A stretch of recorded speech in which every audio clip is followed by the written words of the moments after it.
Ana Carla Abraão, vice-presidente de novos negócios da B3. Todo mundo sabe aqui o que é B3? Balcão Brasil, B3, Bolsa de Valores, tá? Valores, money. Ela é doutora em Economia pela FEA, na USP. Ana Carla Abraão Costa tem sua carreira ligada ao mercado de crédito e de capitais ao setor público. Concentra sua atuação privada em temas relacionados à regulação financeira e gestão de capital, open banking, sistema de pagamento, infraestrutura de mercados no setor e uma ampla atuação no setor público e privado. Ela vai falar, né? Eu não vou dar spoiler, então eu quero chamar aqui Ana Carla Abraão para conversar com vocês sobre... Não vou dar spoiler, né? Um prazer enorme ter você aqui, que honra. Seja bem-vinda. Esse é meu? Gente, que emoção! Vocês não têm ideia. Olha, a primeira vez que eu vim em Recife, depois, eu vou falar um pouquinho depois de mim, da minha carreira e também da própria B3, mas antes eu tenho que compartilhar a minha emoção, porque a primeira vez que eu vim em Recife, quando a B3 comprou a Neurotech, conheci Laís, conheci Virgínia, conheci um monte de gente, um monte de mulher porreta, e no primeiro dia, Laís e Virgínia me puxaram e falaram, nós vamos fazer um evento com 1000 mulheres de tecnologia. E eu falei, gente, como é que eu caí num lugar tão especial, com pessoas tão especiais?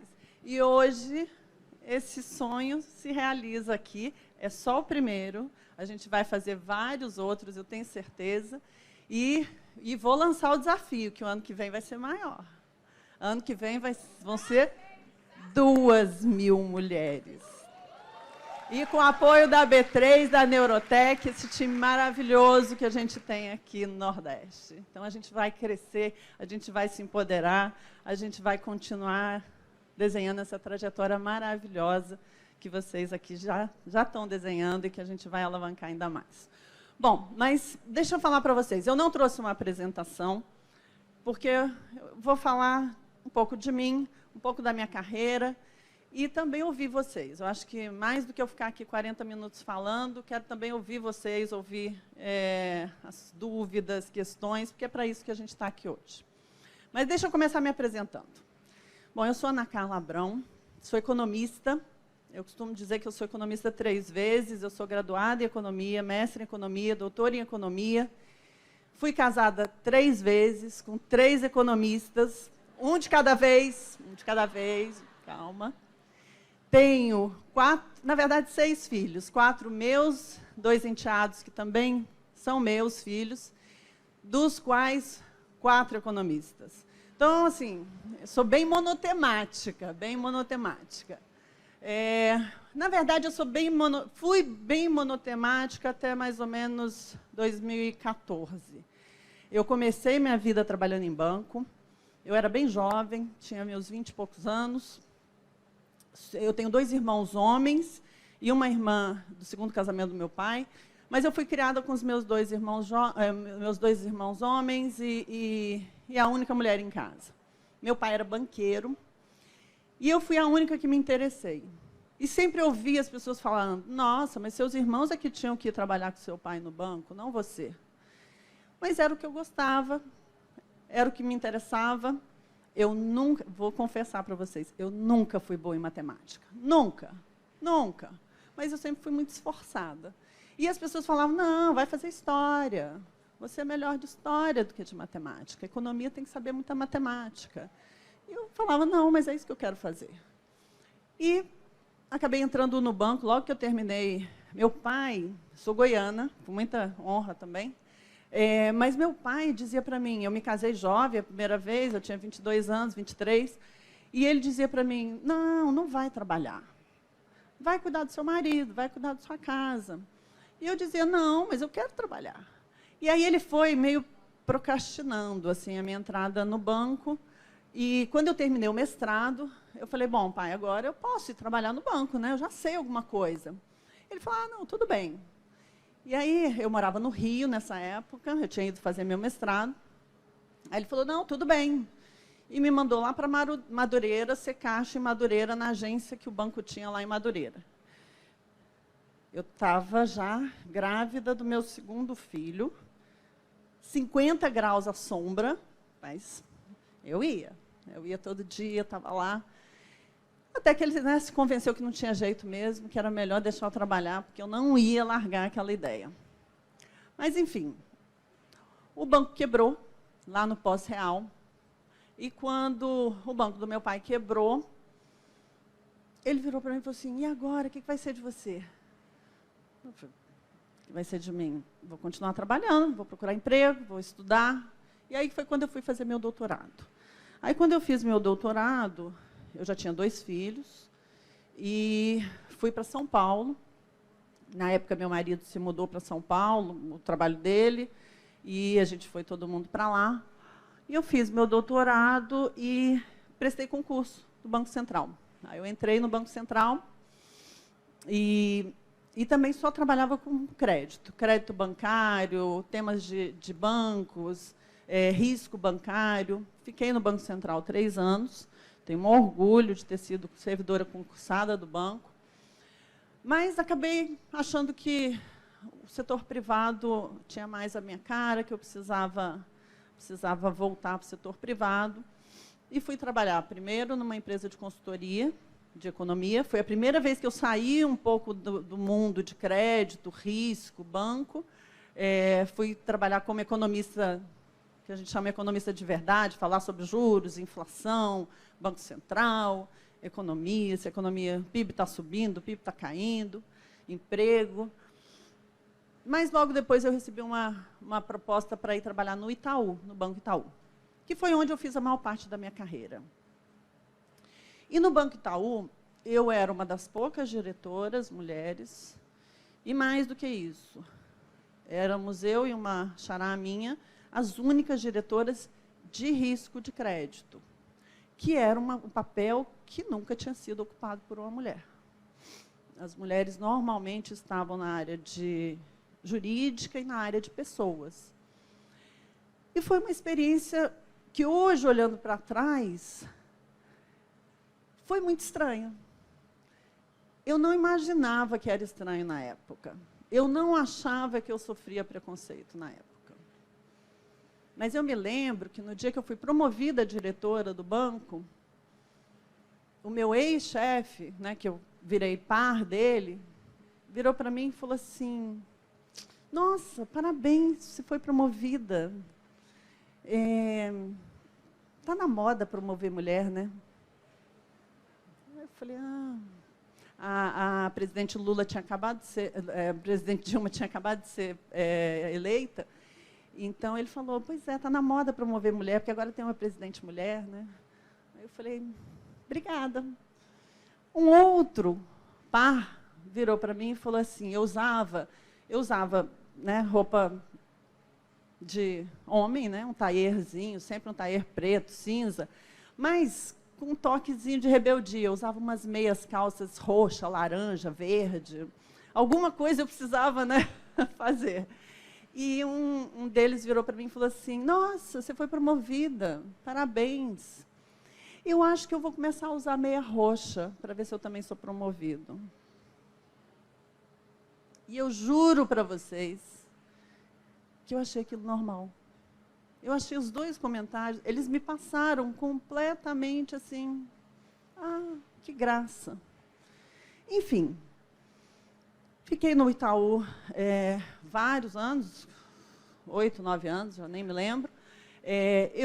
99% das vezes, eu entrava numa sala em que eu era a única mulher, numa posição que era uma posição de comando. E, certamente, assim, se vocês me perguntarem hoje, foi mais duro para mim do que para todos aqueles homens, eu não tenho a menor dúvida. A vice-prefeita Isabela fez aqui uma intervenção incrível, porque é isso. Ao longo desse período, eu tinha 2 filhos, tive outros 2 filhos, cuidava dos meus 2 enteados que moravam comigo, e tinha que dar conta. Pergunta se algum daqueles homens lá que estavam lá sentados falando da minha meia roxa ou que estavam na moda promover mulher, se eles tinham que fazer alguma coisa, tinham alguma responsabilidade com o dia a dia e o cuidado dos filhos deles. Não. Era a mulher deles que estava lá cuidando. Mas, enfim, passou. Aí eu saí do Itaú, tive talvez a experiência mais incrível da minha vida, que eu fiz uma super mudança de carreira. Eu fui ser secretária de Fazenda do Estado de Goiás. Na verdade, eu me envolvi na campanha primeiro da Marina Silva, fazendo um capítulo sobre inclusão financeira, crédito para a baixa renda. Depois, na campanha do Aécio Neves, falando sobre juros, né? Então, a monotemática ali continuava. E os dois, né, perderam, e eu fui convidada para compor o governo, o 4º mandato do governador Marconi Perillo em Goiás. Super por acaso. E até hoje eu ouço as pessoas falando assim, você foi convidada porque você é mulher, né? Ele precisava de mulher no time, né? Mas fui a primeira secretária de Fazenda do Estado de Goiás e responsável ali junto, né, com todo o time por um ajuste fiscal super duro. Mas eu digo que foi o período mais incrível da minha vida, do ponto de vista profissional, de maior aprendizado, porque ali, quando a gente está no governo, e eu acho que a mulher exerce isso muito bem, você está cuidando de gente, diretamente. Você sabe que cada assinatura sua, cada ato seu, cada proposta sua tem um impacto direto nas pessoas.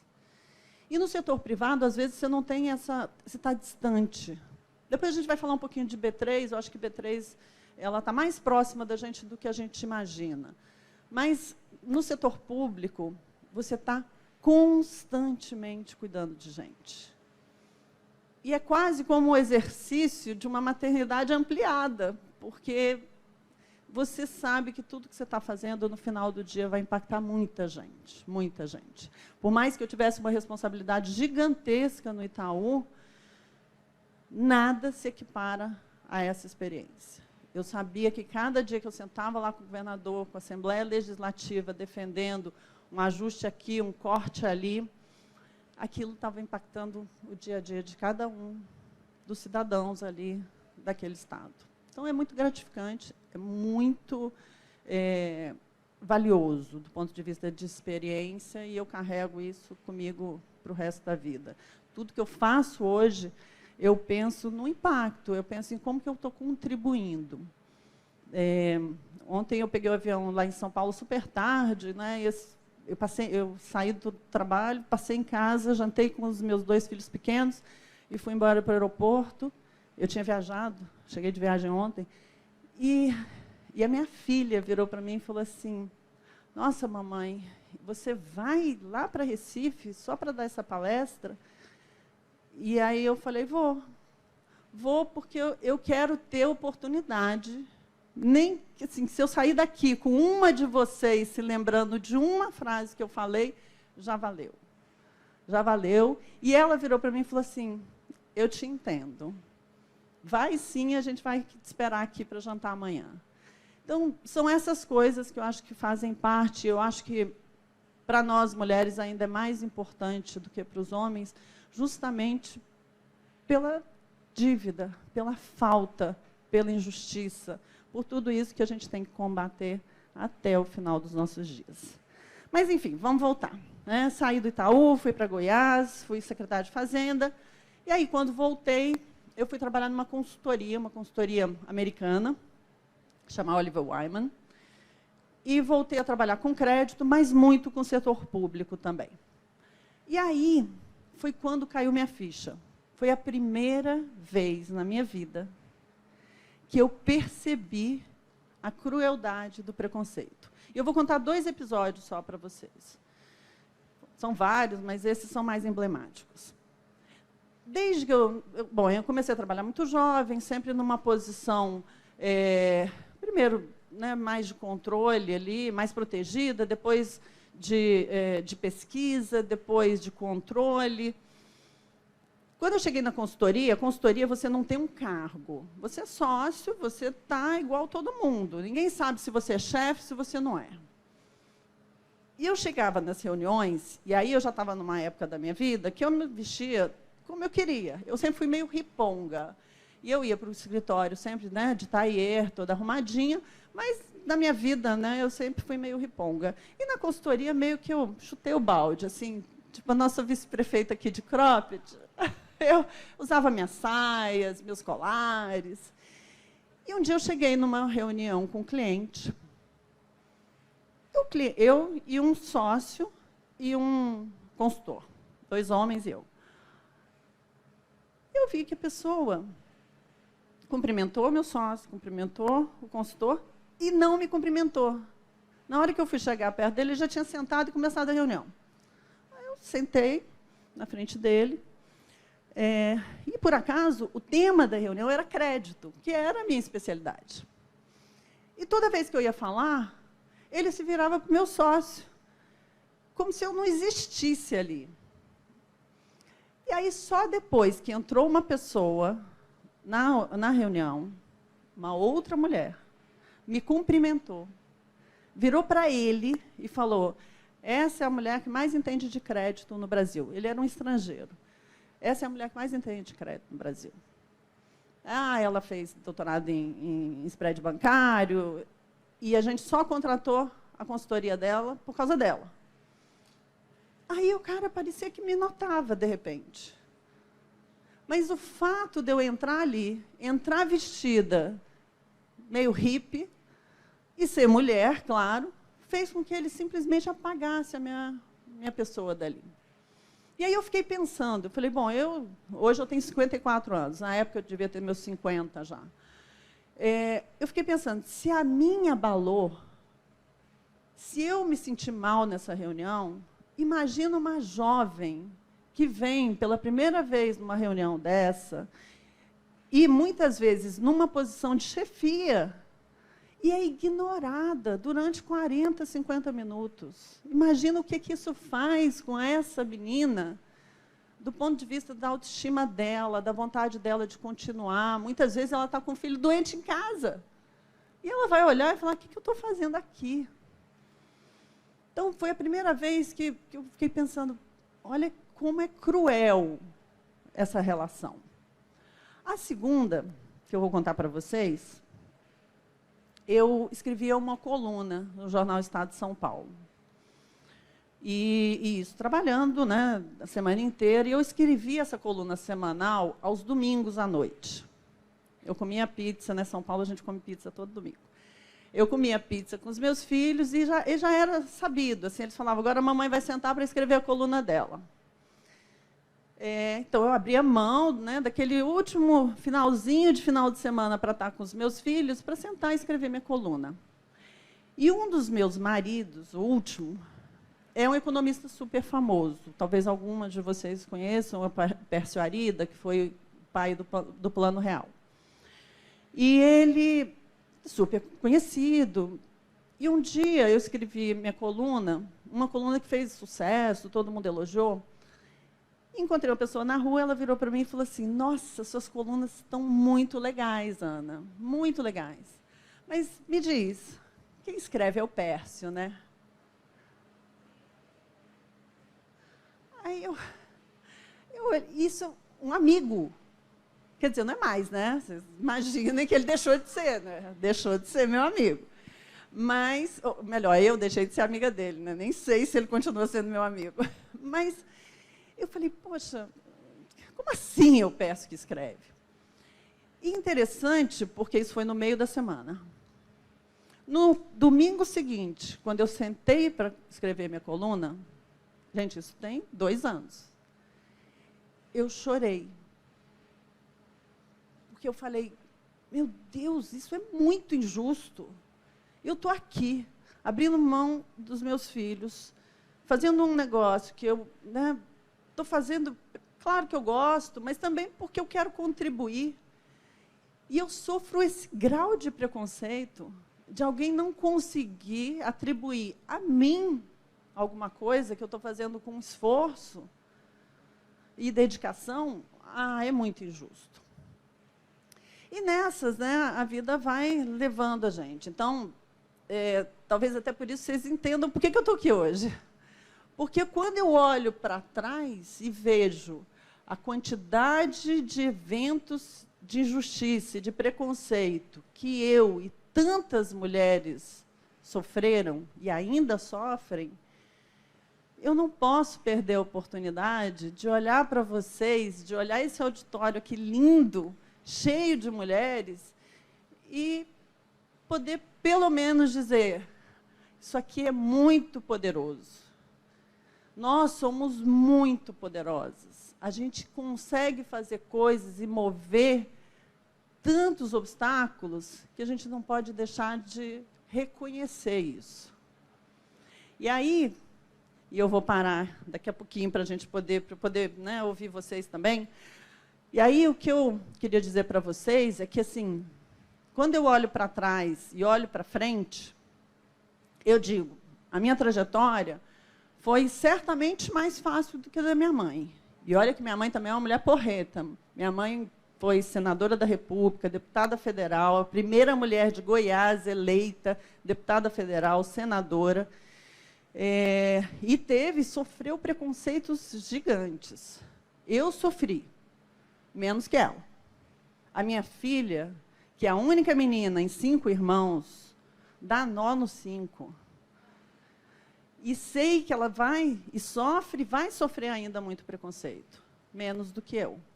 Mas é esse poder aqui, é essa rede que faz com que as coisas mudem. E elas podem mudar de forma mais acelerada, desde que, primeiro, a gente tenha essa consciência. Segundo, que a gente trabalhe juntas. Terceiro, que a gente não deixe de falar. Eu tenho certeza, se nesses episódios que eu sofri lá atrás, que eu não percebia, se eu tivesse falado, ou se alguém tivesse chamado a minha atenção para o fato de que aquilo eram episódios de injustiça, eu teria me posicionado de forma diferente. Hoje, a gente tem uma rede de proteção muito maior do que a gente tinha. Vamos usar essa rede. Vamos usar essa percepção e essa indignação que hoje é mais comum do que era no passado, para a gente poder acelerar esse processo. Hoje, eu tenho uma posição de liderança, que eu me orgulho demais, sou vice-presidente da B3. A gente falou aqui um pouquinho da B3. A B3 é a Bolsa do Brasil, né, onde se negociam as ações, mas é mais do que isso. Quando a gente faz uma aplicação de CDB, quando a gente faz um TED, hoje, né, TED está caindo em desuso, é o PIX, a B3 está por trás disso tudo. É uma infraestrutura de mercado que viabiliza transações financeiras Brasil afora. Eu sou uma das vice-presidentes, temos outras 2. Eu fui do conselho da B3 durante 4 anos.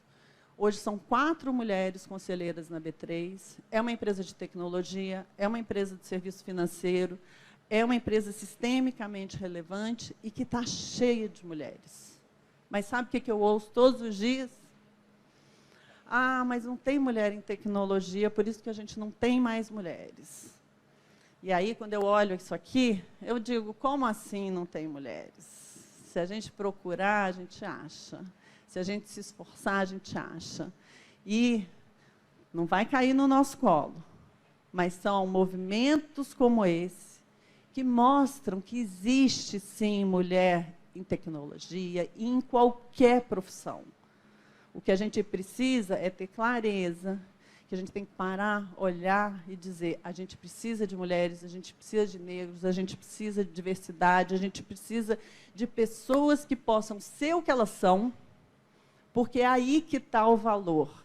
E uma empresa como hoje eu tenho orgulho de trabalhar, junto com o Neurotech, com o NEL e outras empresas do grupo, eu digo isso todo santo dia.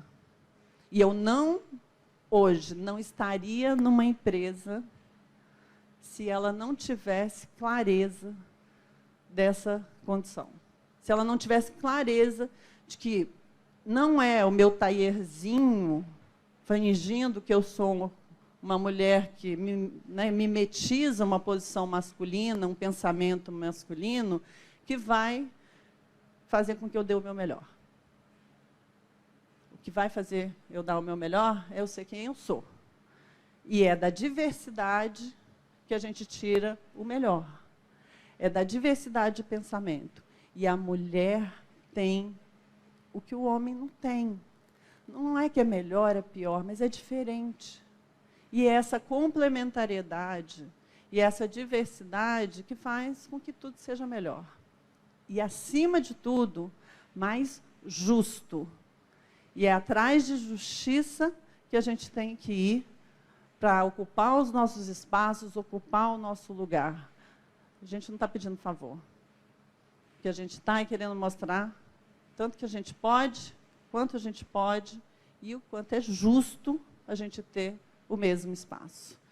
Então, eu vou parar aqui, para ver se tem perguntas, porque senão eu também fico aqui que nem a Silvia, falando aqui até terminar o espaço. Mas eu queria também ouvir vocês e ver se a gente tem aí uma interação para fazer que seja mais rica do que só eu falando aqui das minhas experiências. Obrigada. Você está de cropped. Eu coloquei o cropped, estou esperando o microfone. Muito obrigada, viu, Ana Carla? Você falou de várias situações que a gente passa, né? E uma das perguntas é sobre... Eu não vou perguntar a sua idade, eu tenho 50 anos, mas... 54, né? E uma das perguntas que tem mais mulheres aqui com mais 50, mais 40, mulheres fazendo transição de carreira.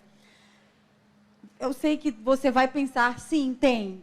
Mas o que a gente diz de uma mulher que pergunta, eu quero mudar de área e eu quero saber se existe, né, preconceito por conta da faixa etária, no mercado que seja? Excelente pergunta, excelente pergunta. Sim, tem. Mas, assim, sinceramente, eu sou a mais velha do comitê executivo da B3. Meus 54 anos, vou fazer 55 em fevereiro, pleno carnaval, quem sabe eu estarei em Olinda, né? Comemorando. Mas eu sou a mais velha. Eu sou mais velha, inclusive, do que o CEO, que tem 53. Tem preconceito, e eu vou dizer uma coisa para vocês. Eu entrei na menopausa esse ano. Vocês não têm ideia do inferno. Eu vi a Isabela falar aqui. Vocês não têm ideia do inferno. Eu quase larguei meu emprego. Eu comecei na B3 em maio. Minha menopausa começou em janeiro.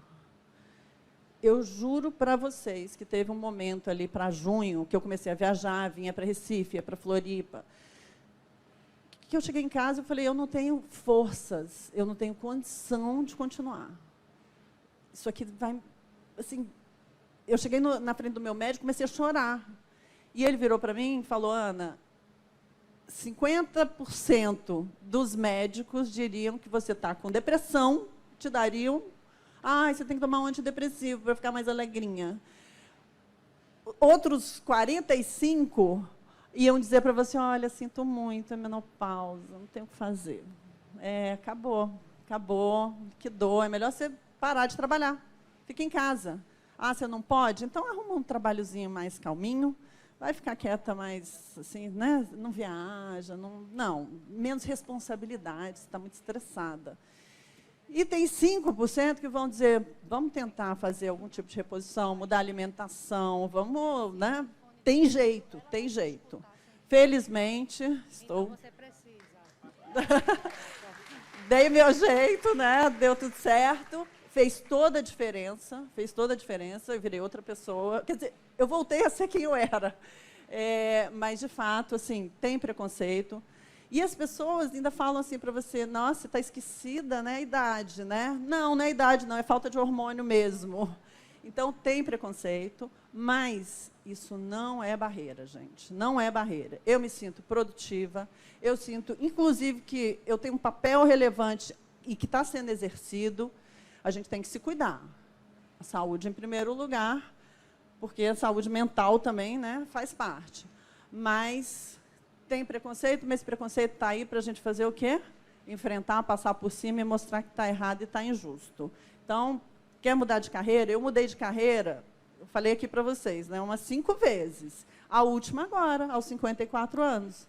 Eu tocava uma consultoria, estava ali muito tranquila, abracei um desafio, porque eu falei, estou nova demais, não vou deixar passar um desafio e dizer assim, ai, não é mais para mim. Tem dia que eu confesso que eu falo, ai, por que eu fui me meter nessa roubada? Mas não, é de desafio que a vida é feita e a gente tem que ir adiante.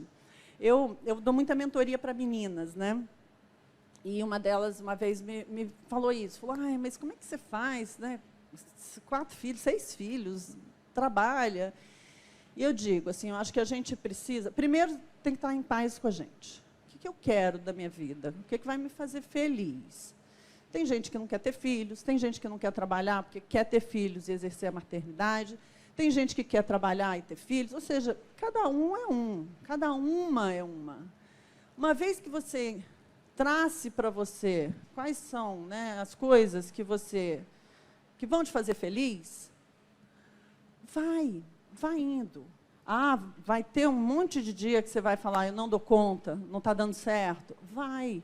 Mas se você tem dentro de você pacificado o que você quer fazer, o que você quer ser, você vai dando um jeito. Não é fácil. Eu digo que ser mulher é colocar 12 palitinhos numa caixinha que só cabem 6. A gente atocha uns 8 lá, 10, vão ficar 2 palitinhos para fora. Uns dias é um dia é o trabalho, um dia é a família, um dia são os filhos, um dia é o marido. Mas a gente vai administrando. E desde que a gente saiba o que a gente quer. Então, tem preconceito? Tem dificuldade? Tem choro? Tem menopausa, TPM, cólica, filho doente. Ixi, a lista é gigante. Mas a gente vai adiante. E o preconceito com idade existe. Mas a gente está aqui, de novo, para enfrentar os preconceitos e mostrar que o errado está do lado de um lado, não está do lado de cada um. Isso aí! Muito obrigada. Uma mensagem super importante sobre a faixa etária, sobre os problemas que a gente, por questões do corpo, a gente passa, mas a nossa mente é brilhante, não é mesmo? Exatamente. E a gente tem que se cuidar. Eu digo, é saúde, família, trabalho. E a gente vai organizando e equilibrando essas 3 coisas. Mas, com saúde, a gente dá conta. Maravilhosa. Obrigada, viu, Ana Carla? Obrigada. Bom, meninas, então, olha, um ótimo dia para vocês. Eu ainda vou ficar aqui um pouquinho, mas eu vou voltar para jantar com os meus filhos, que estão em casa. E eu, de novo, estou super emocionada de ver esse sonho aqui se realizando. Laís, Virgínia, meninas todas, todo mundo aqui que é responsável pela organização, patrocinadores, todo mundo. E, principalmente, essa audiência incrível, essas 1000 mulheres que estão fazendo esse sonho se tornar realidade. Vão adiante, vão em frente, porque isso aqui é um poder gigantesco que não tem como a gente dar errado. Beijo Palmas, a todos. pessoal. Muito bom.